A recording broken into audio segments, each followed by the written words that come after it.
অনেকদিন পর এতগুলো নিরামিষ পদ দিয়ে আজকে লাঞ্চ করলাম। চলো এক এক করে শেয়ার করি আজকে সারাদিন আমি ঠিক কি খেয়েছিলাম। সকালবেলা আজকে খেয়েছিলাম মুড়ি আর আলু ভাজা।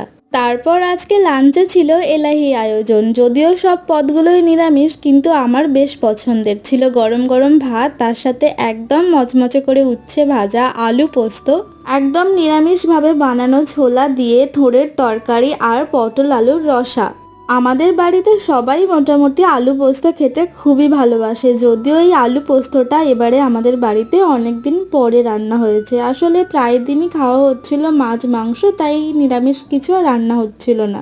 আর এই নিরামিষ পটল আলুর রসাটা এত ভালো খেতে হয়েছিল, তোমাদেরকে আর কি বলবো। আজকে তো সব মিলিয়ে লাঞ্চটা দুর্দান্ত ছিল। তোমাদের কার কার এরকম লাঞ্চ থালি পছন্দ আমাকে জানিও।